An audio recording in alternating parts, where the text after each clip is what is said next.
So, other questions besides turning in the final early? Yeah, you can do that. Of course. Anything else you want to know that we haven't covered yet? Yes. This is a silly question, but I was wondering what your office hours were. Either the hour before class or by appointment. Right. Basically, 9 to 5 or at least 10 to 5. So, because they got me doing multiple things naturally, right? So, yes. Is the final supposed to be on Tuesday or Thursday?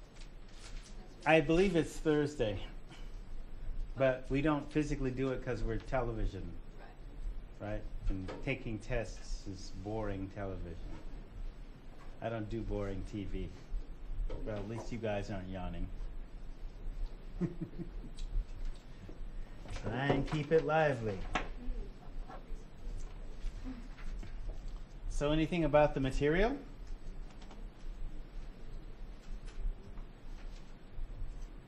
No? Nothing? Okay. Sure you'll think of something. All right, did we talk about, do you recall us talking about hidden curriculum? I was just looking at that. Okay? That was the last thing. Yeah, right. I decided to start there because, overlap.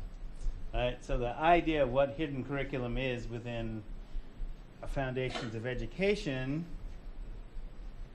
basically is if you don't talk about your problems, you don't talk about your problems, you just suck it up, so to speak. Whatever, I'm not sure what you're supposed to suck up exactly, but your problem. Right. So maybe you can talk about it with a pro, but most people don't do that. And then there are the basically the pros themselves. So for the reason I often make the distinction between civilians and professionals is that when you talk about your problems with another civilian, they'll feel overwhelmed because it's often overwhelming. Like, when they'll go too much information. Well, and the pros theoretically are supposed to be able to handle that feeling of overwhelming, even though we may be overwhelmed too. But, we're supposed to be used to it, right? So the question becomes often like, who heals the healer if you're not going to be the healer yourself? So shrinks, for example, have one of the highest suicide rates. And so it's almost as if Western psychology is actually inadequate to handle everyday problems, almost. It's good for what it does. Aren't those the ones that are supposed to be able to tell you? Right. And They use their own cognitive therapy. yeah. Well, great question. Right? There must be something like epigenetic, because, your mom asked that question too. And it's a good one. So, CBT, cognitive behavioral therapy, all right, that's about, cognition is your thoughts. And then your thoughts lead to behavior. And it's basic Western psychology, except that Western psychology itself has gaps. Things that they believe in and they don't believe in. And part of that, and things they take into account and things they don't take into account. So, like college is normed for middle-class American psychology, whatever that is. That is, you're housed, you got a job, you're college educated, you have a vocabulary, you don't have to worry about your survival. You have no threats to your survival. And that's normal. Except that ain't the experience of most of the planet. Quite literally. So then what? What am I supposed to think?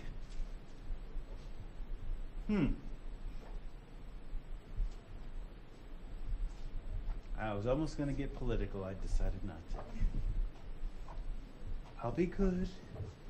Not that people are telling me to censor myself, but you know, it's almost as if though Western psychology is inadequate to heal itself, which, you know, is the premise behind me telling you to like read Angie's book about culture. Interrogate your culture. If your culture doesn't give you answers, go outside to a culture that does, or create your own answers from scratch. Sometime you'll have to do that. I mean, I've had to do that because my training was basically inadequate. It didn't matter, you know, what my grade point average, which was like I made the dean's list. I started running into people that my training did not prepare me for. It wasn't even in the curriculum. And these were everyday folks. All right, something's wrong or whack.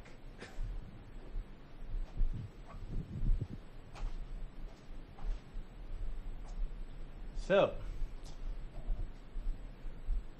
you know, as an example, what do you do with an army psychiatrist who displays symptoms of psychosis, becomes obsessed with Muslim fratricides, and displays being out of touch with reality?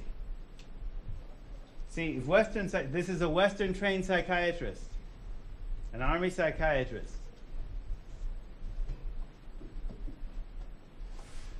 Muslim fratricides within the army are basically people who are Muslim in the army who start killing other army people. Muslim fratricide. So he's stateside and he becomes obsessed with them and basically starts going off himself. Clearly, Western psychology didn't have an answer for that. The way it didn't have an answer for Ku Klux Klan members or Timothy McVeigh or lots of other folks. So is the answer that those people are normal, or you have a way of explaining how to deal with them? You don't. So the other piece is what you do with psychiatrists who remain out of touch with your reality, which is much more common. So that's why that whole thing that there are some times where ancient wisdom is relevant to the 21st century, and there are other times when it isn't.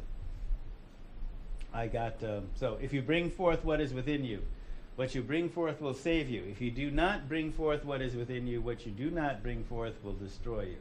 So I read that to mean, because you can use the principles within his tradition of Midrash, you can improvise and create a personal meeting. So as an example, I will write a journal just to think about what I'm thinking, what I'm feeling. Yeah, when I feel depressed or when I feel blah, and then I examine those thoughts. So cognitive behavioral therapy, looking at your thoughts. What do I believe? Why do I believe what I believe? And can I create an answer to my problem that hasn't come up before? I'm a jazz musician, so improvisation comes naturally. So the hidden curriculum of emotions. So the other day when we were talking about antinomy, right, which is a notion you never probably heard of, but it exists because it's a dictionary word.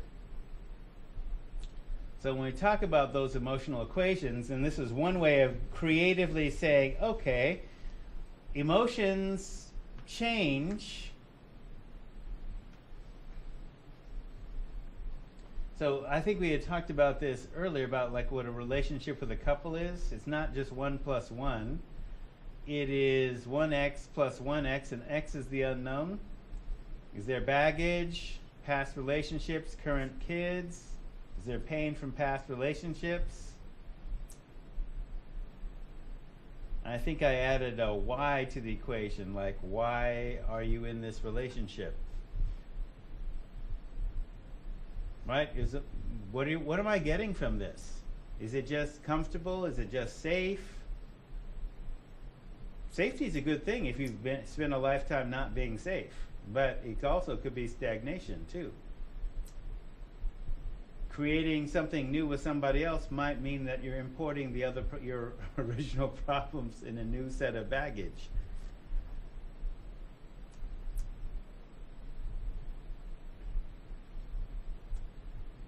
So part of that hidden curriculum of emotions is actually being able to put them out in a form that you can see, either in a piece of art, piece of writing, a piece of music, or other art form. That's why I often talk about what is your art. And when we talk about relationship addiction, basically you're getting, if you feel that you're more alive in a crisis, you get in a relationship with somebody that creates crisis. So as you go from crisis to crisis to crisis, and you feel most alive when you're in crisis, and you're scared when you're calm, when nothing's happening.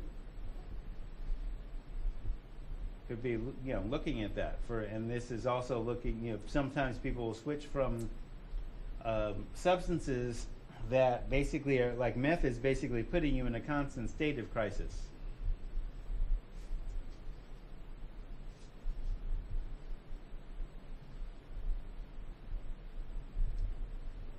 So, hidden curriculum. What is your art? How do you express the creative within you so that it can be known and seen? How do you get it out? What's bugging you? How do you get it out so it's not bugging you anymore?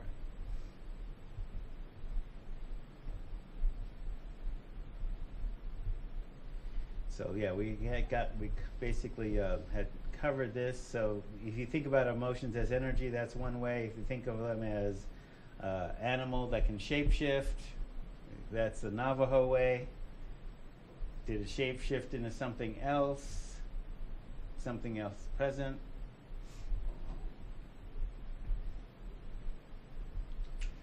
So if you start with a basic vocabulary of emotions, how many you can name, like a map, emotional cartography, since cartography is map making. We put a definition on them and also add this from brain research and physics. Where do you feel the emotion in your body? Where is this emotion stored in your body? What drugs or food or processes go along with the emotion? What do salted almonds mean to me? What does sushi mean to me? A mango is ecstasy, especially when it's sunny and on the beach.